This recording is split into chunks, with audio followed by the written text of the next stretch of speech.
We're now live. All right, we are live. I want to take the opportunity to welcome everybody on behalf of the Board of School Directors and the administration to our Act 34 hearing on Holland Middle School. I'd like to introduce the members of the board who are here. So Denise Brooks, Rich Abramson, Wendy Thomas. Did I miss anybody? Okay. As everybody knows, the district maintains its facilities in support the goal of our educational plan.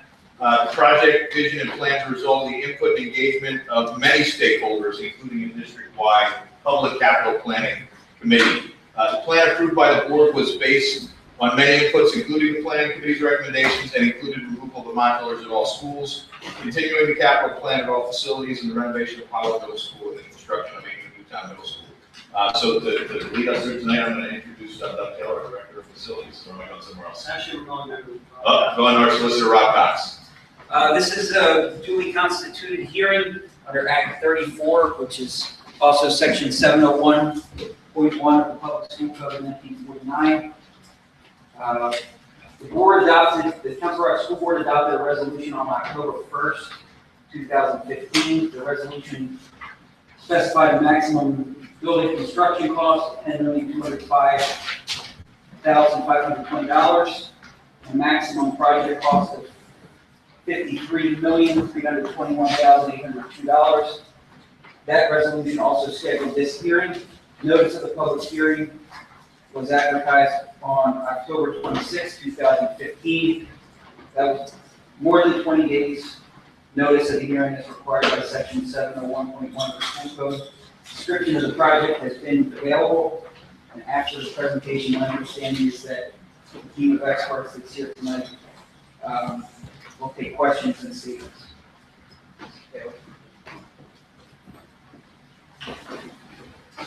Good evening, I'm Doug Taylor. I'm the Director of Operations for Council Rock School District.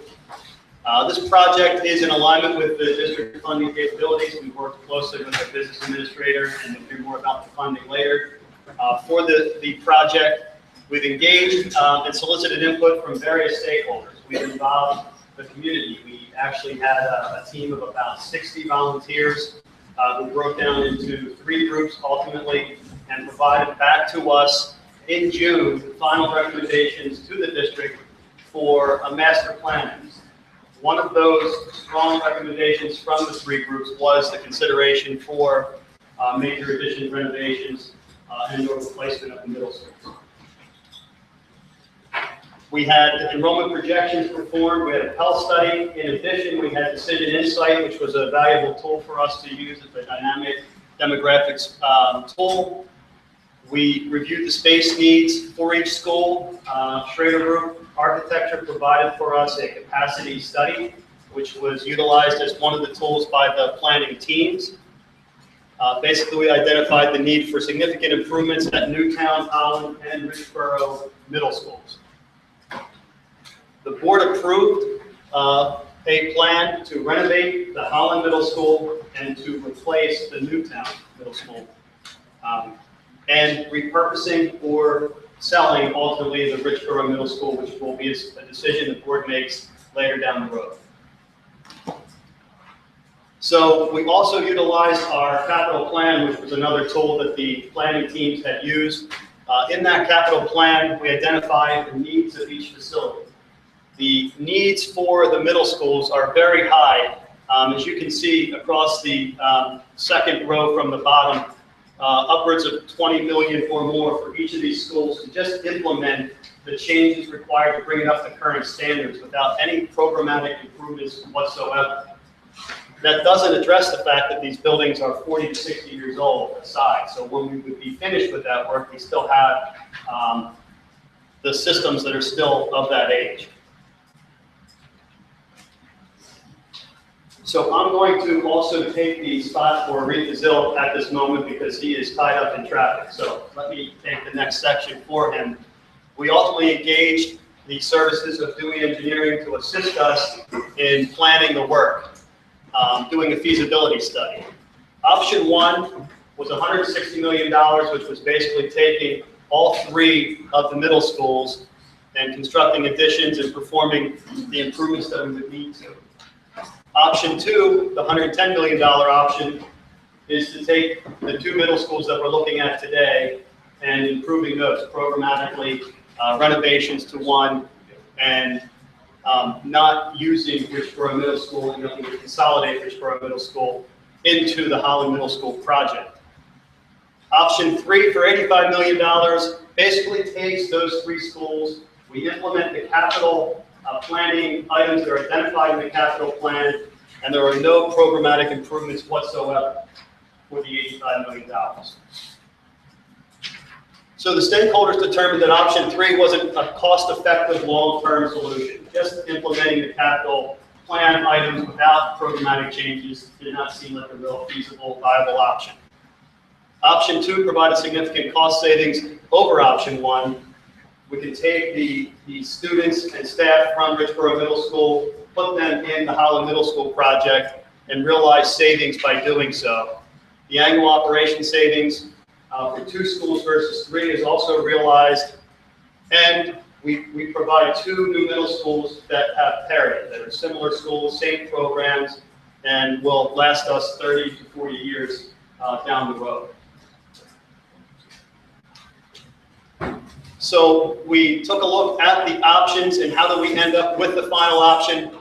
Implementing the select capital improvement projects with no program improvements was looked at. It was about $31 million. Again, not something that the board desired. Renovate with a minimal addition. So we're still going to live with the infrastructure, put a small addition on, not really addressing all of the issues that the buildings have, the disconnections, for example, at Newtown Middle School, for about $47 million. To renovate with a more appropriate addition, which was option 2, however, it's about $52 million, and you still don't address all of the programmatic issues that you desired to. A new building and site improvements, option 3, was also considered, and that was what we chose for the Newtown Middle School, and the Holland Middle School renovation project was ultimately decided to be the chosen option. Dave?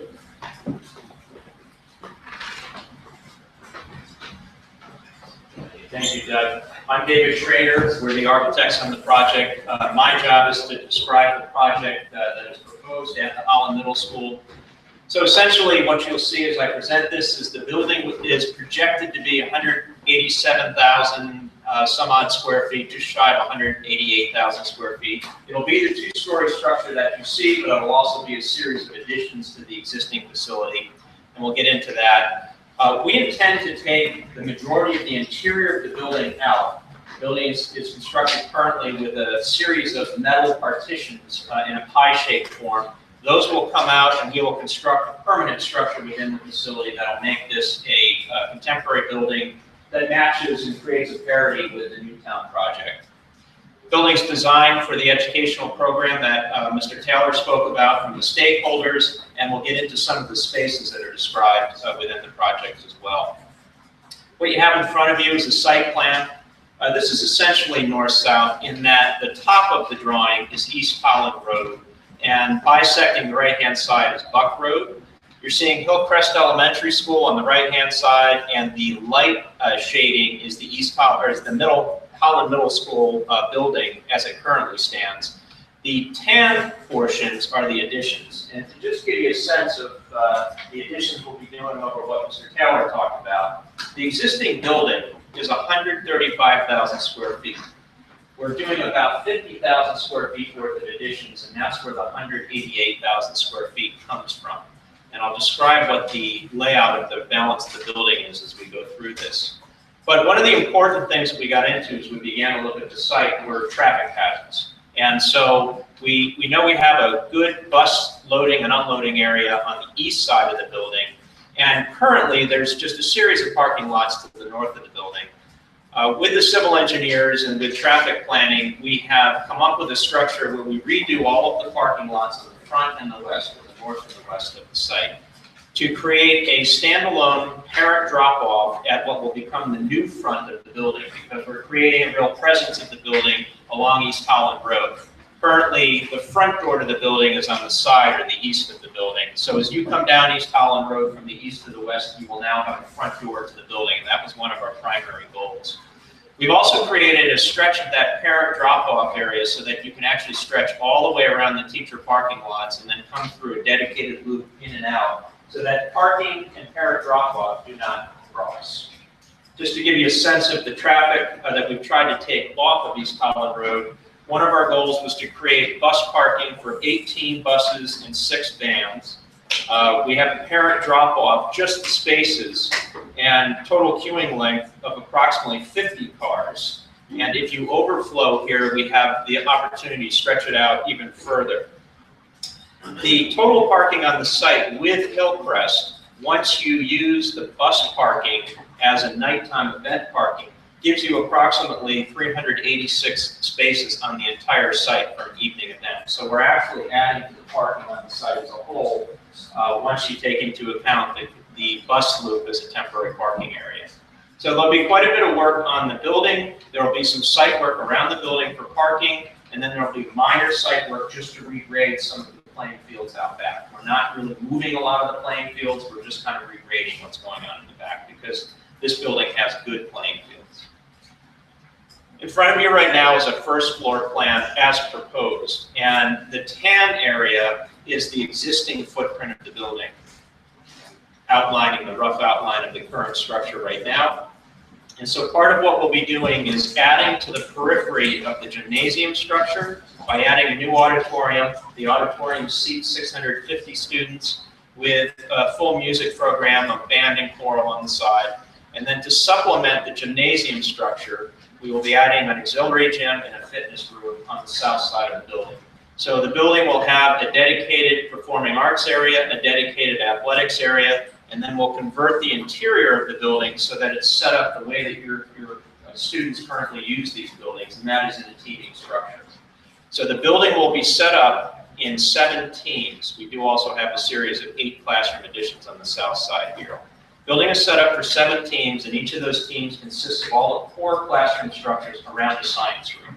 So you'll see science labs, 4 or 5 classrooms, science labs, 4 or 5 classrooms, depending on what the structure is to support that. We do move in the plan the tech ed areas to the northeast side of the building, and then with that renovation of the site, we have a new front entry to the building, and this is the area that will face East Holland Road. It has a secure administrative entry point, and then all of the administrative structures, including the nurse and the health rooms, will all be moved to that portion of the building, so there's a true front door for the public. Students will still be unloaded in the bus loop and come in through and adjacent to the dining area, and we'll be renovating the kitchen in its entirety as well. This plan is a second floor plan. You'll see that the performing arts area does have a second floor in the auditorium, and that'll be a tier that completes that 650 students in seating, and it also serves as large group instruction spaces when the auditorium is not being used. So there's another teaching space within the building. The balance of the building are the balance of those teams that we talked about with science labs at the cores, classrooms surrounding the clusters, science labs and classrooms and clusters. The library gets fully renovated. It'll have computer labs off the side of it, and it'll have the arts classrooms and family and consumer science around it as well. And the goal there was to start to promote the STEM programs with science, technology, engineering, and math around these functions. We brought in the A as well for the arts, so it's actually a STEAM program with the arts in the end of the library. So that was a goal of trying to cluster those spaces around, and the rest is as I described before.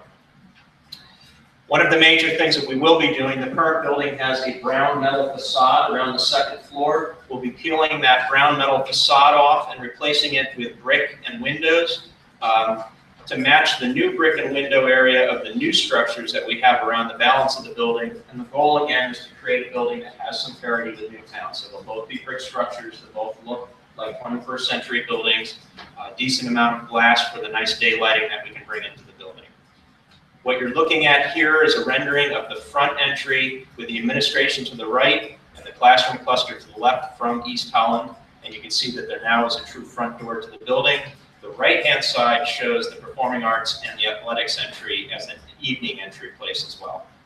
And this is just showing an evening view.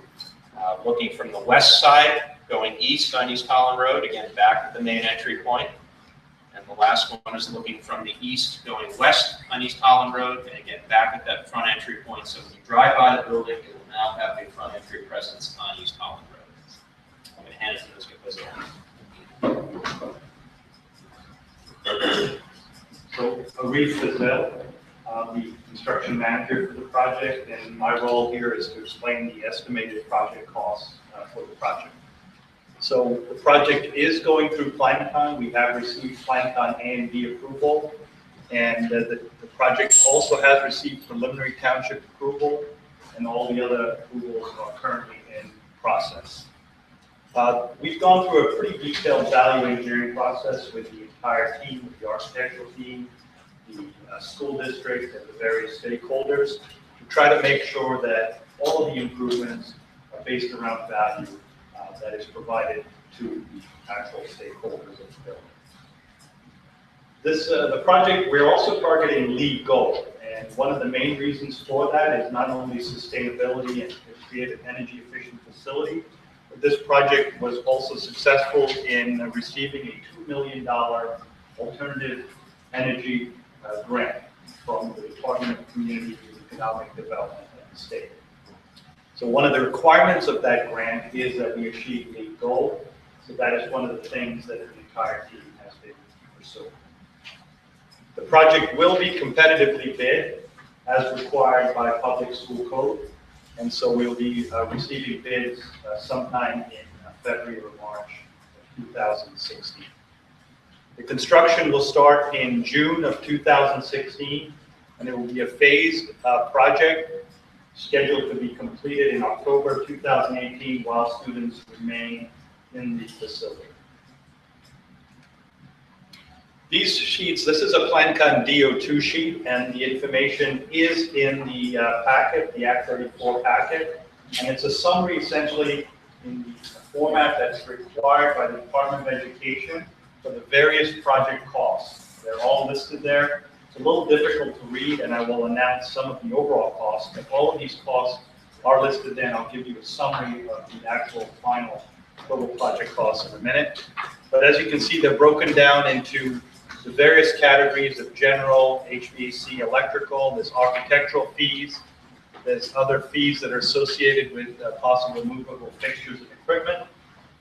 And then the next sheet is called a PlanCon DO3 sheet, and on that there are the additional costs, some of which the next speaker will be speaking about, which include financing for the project. So these are all summarized to give you an overall total project cost, which I have here in bigger print. So as adopted by the Board of School Directors, as part of the Act 34 process, the maximum project cost is $53,321,802. And as I said, these are all broken down on those sheets that I just showed you prior. In addition, the maximum building construction cost is $10,250,520. So those are two critical components of cost that are required to be advertised as part of the Act 34 here. There will be a number of alternate bids that we'll be looking at, again, to provide some options on bid days. And this will include the 4 classrooms that Mr. Schrader described for the 17th. There will be an alternate, and that will be up to the board to decide finally whether or not those 4 classrooms should be constructed or not. There'll be some alternate roof types for various reasons to encourage competition, as well as to make sure we get the best value. There'll be various manufacturers of HVAC and other equipment that will also be bid as alternates. We'll be looking at some various floor finishes. We will also have a solar roof alternate, a rooftop photovoltaic system as an alternate bid. And this is strictly and primarily focused on, again, managing our LEED points to make sure we pursue that LEED Gold standard that's required for the ACE grant. We'll be looking at that extended front canopy that Mr. Schrader described. We'll be looking at that as an alternate. And then we'll be looking at some various other things such as warranty periods, some sod to try to expedite some of the phasing and turnover of the facility. And then last, even things such as lockers, and the type of construction of the lockers will be looking at. So I think at this point, I'm going to turn it over to Zach. Thank you. So my name is Zach Williard. My firm is Public Financial Management. We're the independent financial advisor for the district. As the independent financial advisor, it's our job to analyze the 4 alternative methods of financing. Those are cash or a short-term loan, a general obligation bond issue, a local authority issue, or financing through the state public school building authority. It had been determined that cash was not a viable option, so we then analyzed in detail the 3 alternatives. The general obligation bond issue offers the school district the advantage of lower interest rates and a more favorable funding provision. So it's been determined that that will be what we use to move forward with the project. The school district is also considering other ways to reduce the debt service and local effort needed to pay for the project. The school district most likely will not need to pay for bond insurance due to its high AA credit rating, and the school district is considering using a wraparound debt service structure to minimize upfront village impact. The state will reimburse the school district for a portion of the principal and interest which the school district pays each year on the bonds. It has been estimated that the project will be assigned $10,326,720 in reimbursement. The reimbursement percentage would be 19.37%. When that is multiplied by the school district's capital account reimbursement fraction of 33.03%, what that means in English is you're going to get an effective reimbursement rate of 6.40%, or for every dollar, they're going to be reimbursed 6.4 cents on the dollar. As a result of the completion of this proposed project, it is reasonably assumed that there will be approximately $2.3 million of indirect cost savings associated with this. That is 1.88 mills, assuming a collected mill currently provides $1,220,000. The total millage impact from the bond issues associated with funding this project are estimated to be 1.73 mils. So when you subtract the 1.88 mils of indirect cost savings from the 1.73 mils for the bond issue, you get a total millage impact of a negative 0.15 mils. I don't think I quite kept up there. Okay, we're going to move to public comment. Thank you. We're going to try and keep it, or we will keep each individual to 3 minutes. You can ask one question or make one statement, and if you have any further questions or statements, we'll let you speak after everybody's had a chance. So if you could just state your name clearly and what town you're from to start, that would be great. Who would like to go first, ma'am? And I just wanted to know about traffic. Yeah, do would it be possible? Sorry. Just so it's not for an area, sorry. I mean, I sign. I just want to know about the traffic. How are the students going to be bused in from Buck Road or from East Holland?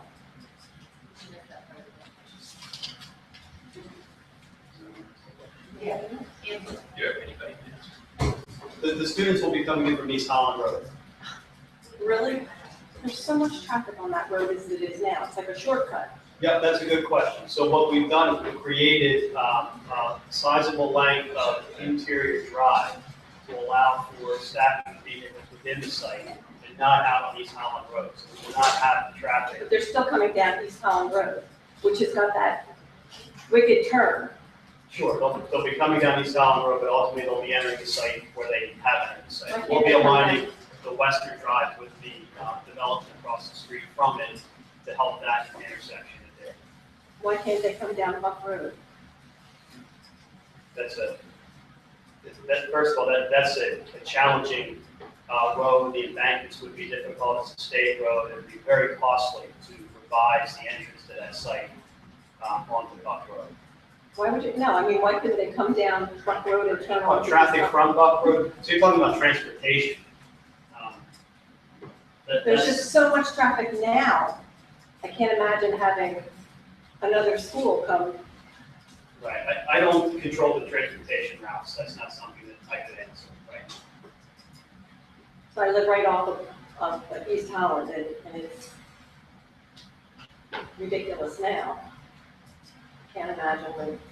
Yeah, what I can say is that we're not gonna have the stacking on East Holland Road that we. Yeah, but everybody seems to drive their kids, not bus them. Either way, we have ample room for parents to pull in and stack in the site. But they're still coming. Yes, they are. So it's really hard to get out of our development because you come up a hill and you have to look both ways.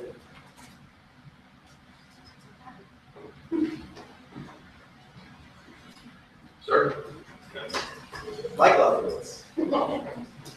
And I probably missed this portion of the presentation. Access off of East Holland into the area of the school. Will there be any modifications to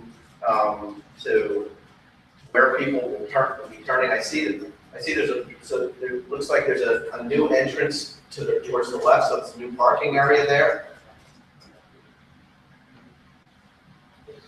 We've been presenting this to the township and working with the traffic folks at the township. And so this is going back and forth between our traffic engineers, the district traffic engineers, and the townships.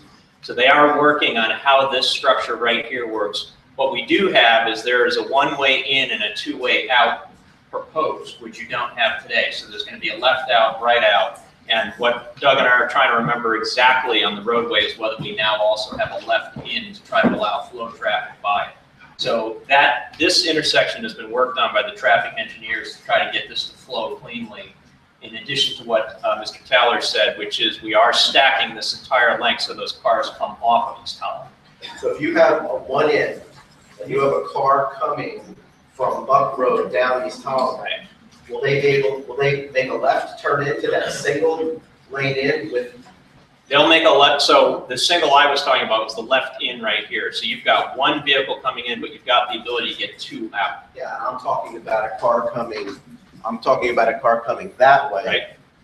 If it's one in, it could be a congested area on an already very, very congested road. We acknowledge that. So that is why the traffic engineers have been working back and forth. Township is doing their best with our traffic engineers to make sure that we're alleviating traffic on that road. Any additional lights being considered? There are no lights here now.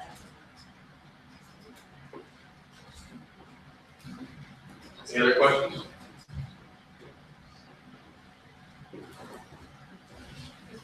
Going once? Going twice?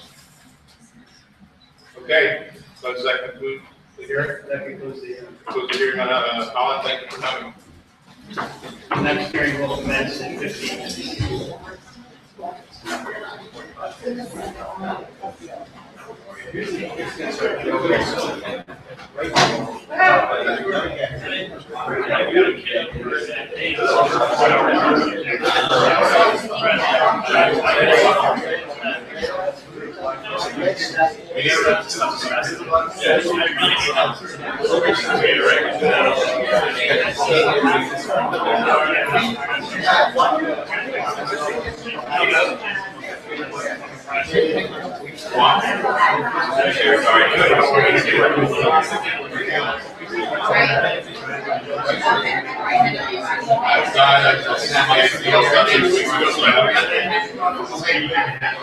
No.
So you back to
Good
evening, everyone.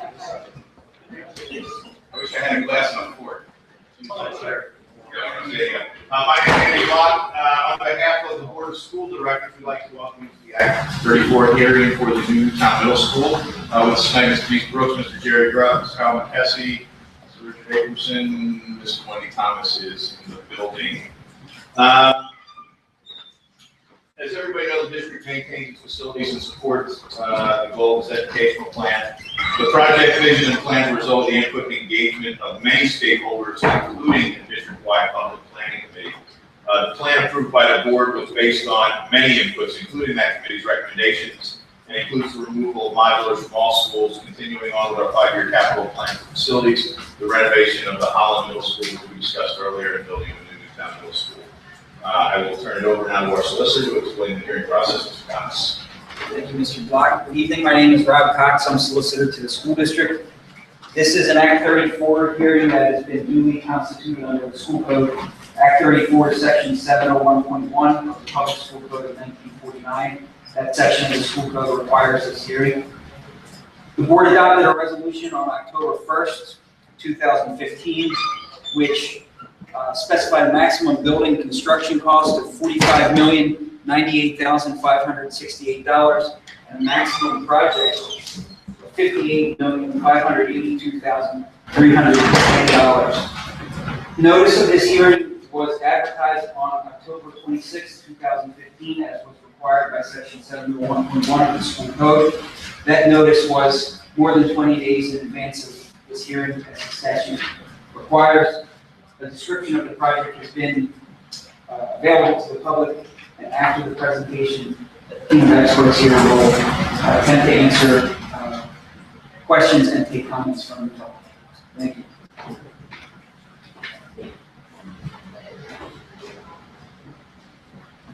Good evening. I'm Doug Taylor, the Director of Operations here at Council Rock. I want to speak a little bit to the history and the need for the construction. The alignment of the district funding capabilities is an important part of this project, and it is so we work closely with the business administrator with the funding for this project. You'll hear more about that just a little bit later tonight.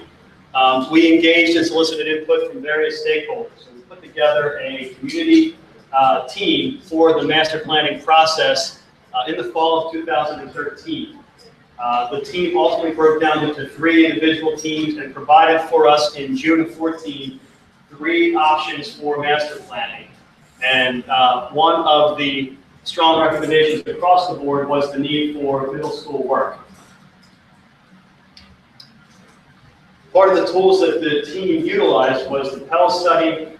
In addition, we had Decision Insight provide us with demographics information. We have the capital plan that was used as part of their tools, and ultimately identified the need to improve Newtown, Holland, and Richboro Middle School.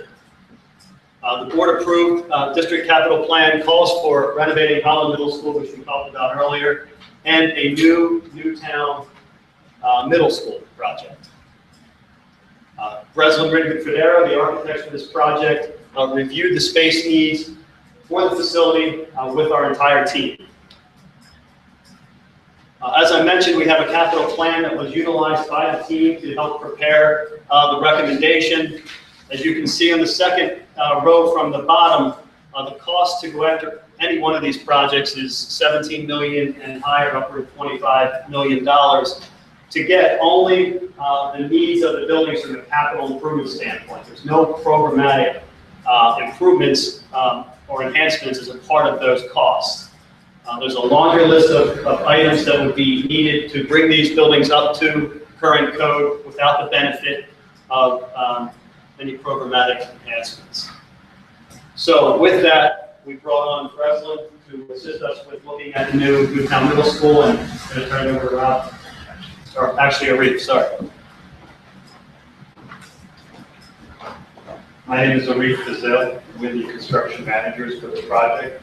And one of the things that we were brought on to look at when the decision was made that all three middle schools were certainly in need of infrastructure needs were, how do we get the best option moving forward for the district?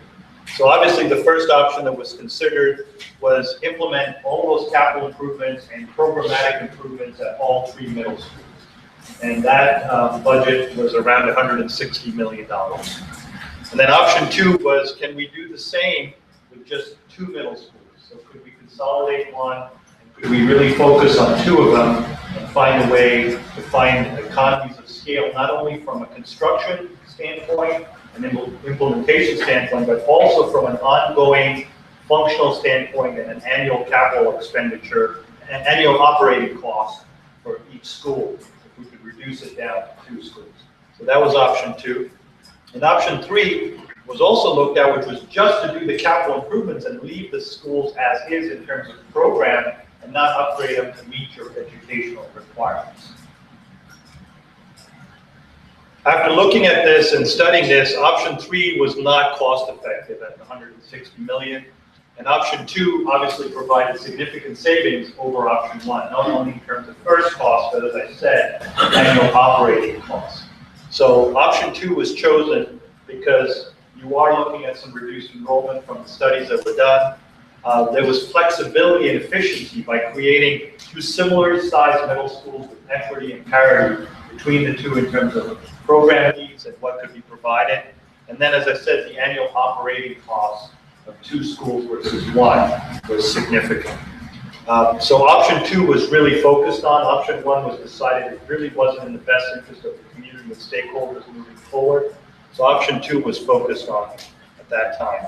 And then we started to look at how do we decide whether we're going to renovate them and add to those schools, or are we going to construct new? And if you noticed on the slide that Mr. Taylor noted, Holland is the newest of all of those schools.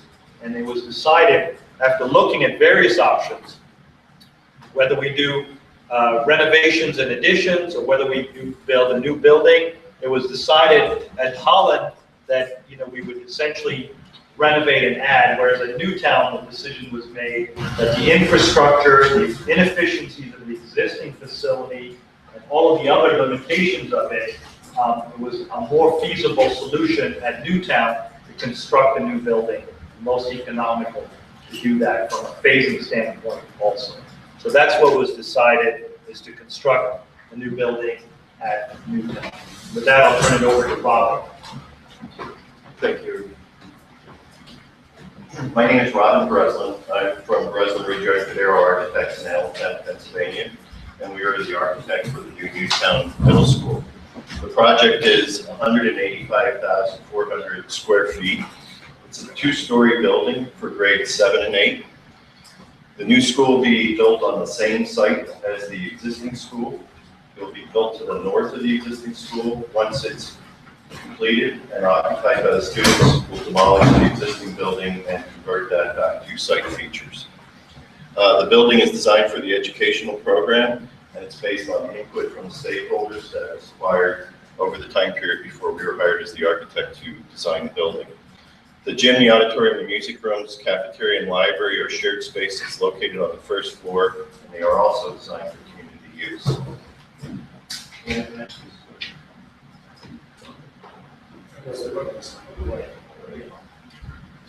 So we're looking at a site plan now, and this is Green Lane to the right here.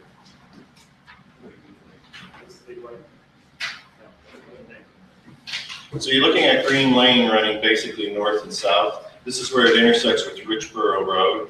The bypass is shown over here on the right. Green Lane would wind its way back on and underneath the bypass over to the high school. The current existing Newtown Middle School sits basically right here up against the road. It's a dangerous condition and there's congestion with a lot of vehicles trying to move in and out off of Green Lane. By building the new building to the north of the existing building, we get a chance to alleviate a lot of those traffic concerns on the tight congested part of the site by spreading them all out. So here is the new building where it's proposed to be built. Off of Green Lane on the north of it would be a bus drop-off zone where the buses would pull in, go around the circle, and then park on a 45-degree angle. They would load at the end of the day, and then the buses would move forward and exit the site. The buses never have to back up in a situation like this. So it's a safe, concentrated bus loading area. There's a service area back here, and there's additional van bus drop-off for special needs children on the circle. It's completely segregated from the rest of the traffic. The parental drop-off is on the south side of the building, and cars can pull up along the sidewalk and kids can get out and get safely into one of the entrances here. The bus loading would go into the entrance over here, and there's a common lobby that ties the two together that you see when I show you the floor plans. We're going to develop a new parking lot for 187 spaces. In addition to that parking lot, there will be overflow parking on the bus lot for an additional 72 spaces. Those spaces, the drop-off spaces, and the parking lot constitute 187 spaces on the site total.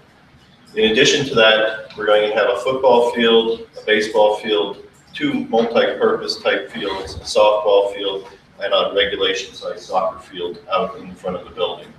The one driveway will be kept that goes out to Richboro Road, so that the school district have the option of taking the buses across this way to be able to make a left-hand turn going eastbound on Richland Pike, or a right turn. If any buses would come out straight forward on Green Lane, they would probably be right turn buses. Some of the buses will go back this direction towards the high school. This is a floor plan. This is the first floor plan.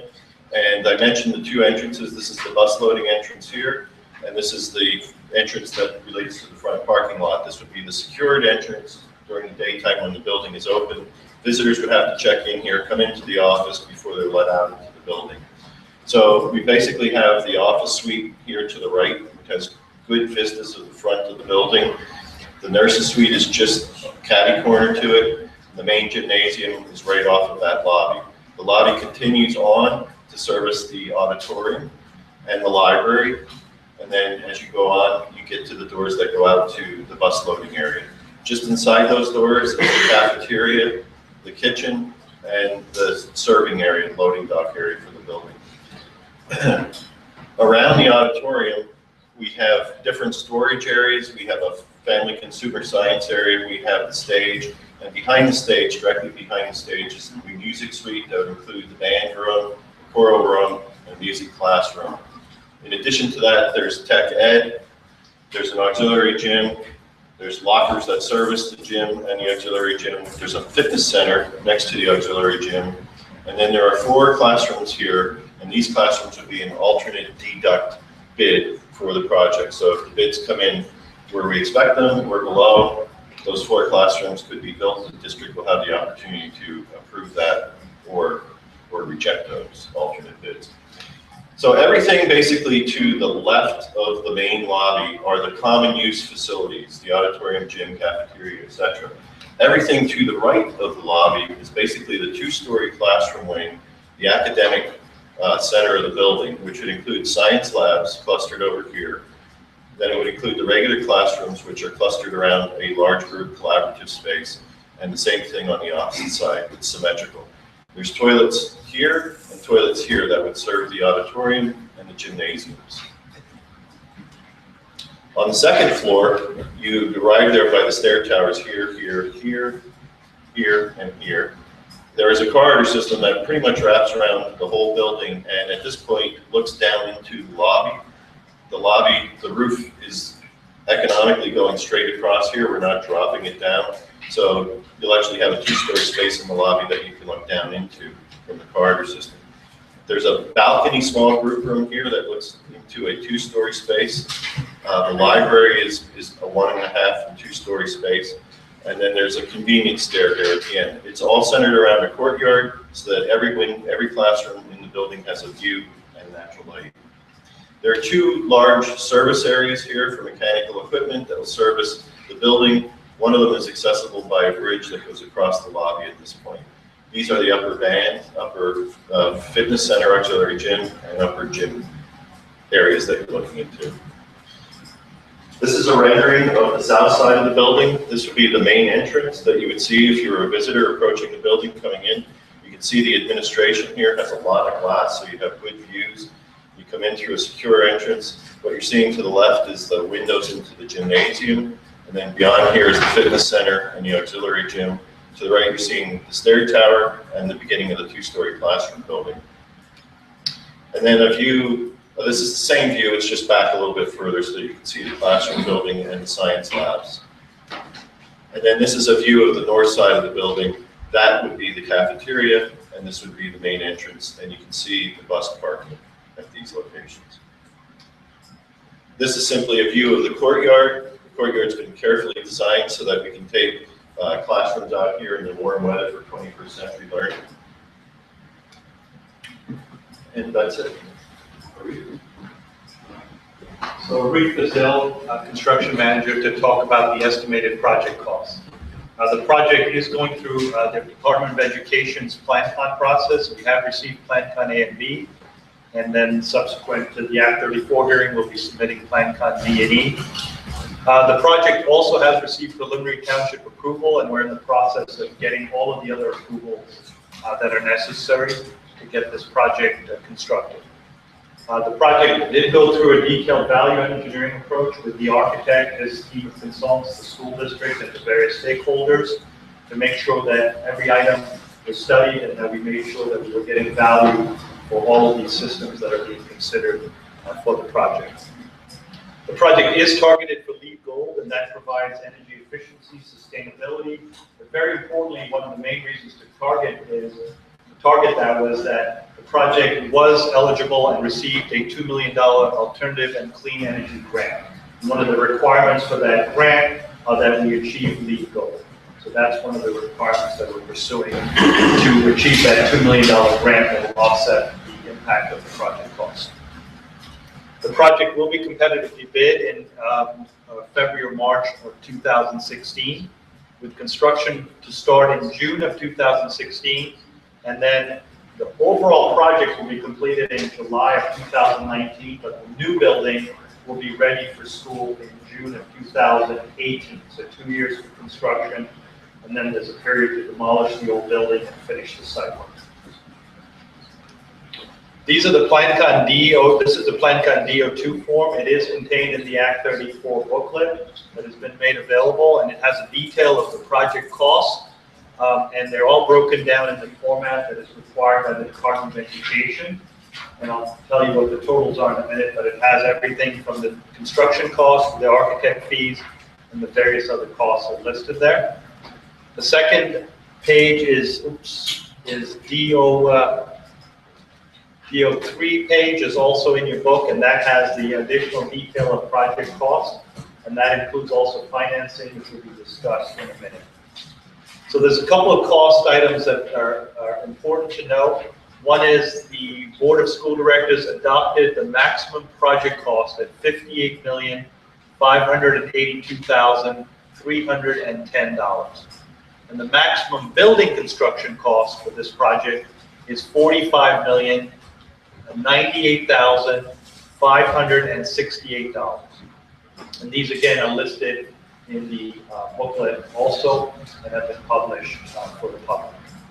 There'll be a number of alternate bids to manage the value and give you some options for the board and for the district to consider. One is the 4 classrooms that were mentioned by Mr. Breslin. We'll be looking at ways to expedite the project with engineered stone fill for the building pad. We'll be looking at different alternate roof types, again, for value as well as for managing competitive bidding with the different vendors. We'll be looking at different HVAC and ATC manufacturers, again, for competition. We're looking at various floor finish systems. And as I mentioned, for the LEED Gold, one of the items we'll be looking at is the solar roof panels, photovoltaic panels, a minimal amount on the roof at select locations, strictly to make sure that we can manage those LEED points to achieve LEED Gold. We'll be looking at increased warranty period, some minimal sod to expedite completion of the building, and then even things like the different locker types will be looked at. So with that, I'll turn it over to Mr. Zachary Willett to talk about the finance. Okay, thank you. Again, my name is Zach Williard from Public Financial Management. We're the independent financial advisor for the school district. And as the independent financial advisor, it's our job to analyze the 4 alternative methods of financing.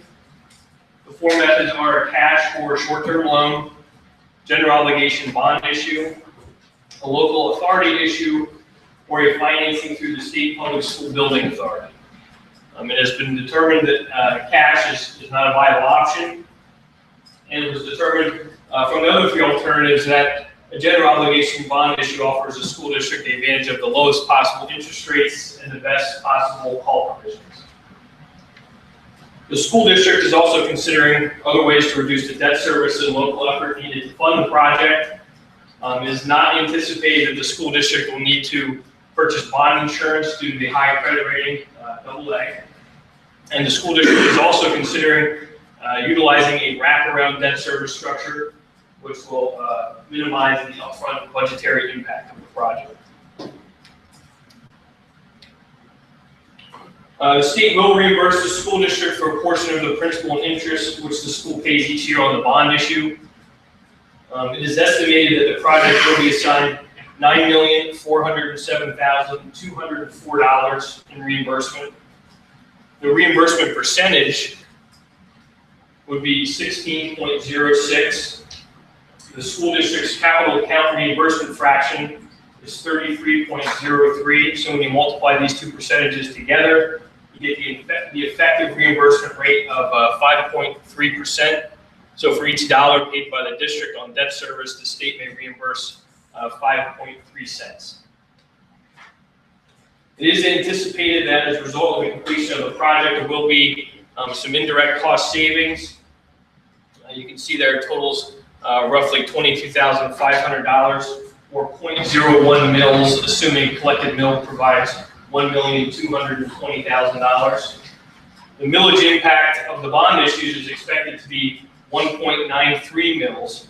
And then when you subtract the 0.01 mils of the indirect cost savings, you get a millage equivalent of roughly 1.92 mils for the project. Thank you. All right, we're going to move to the public comment section. When I call on you, please state your name and where you're from.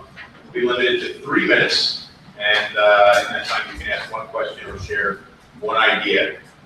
Is there a first question?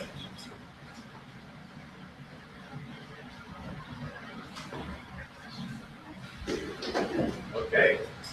So let's, no. Okay, with that then we will officially end this hearing. Thank you for coming.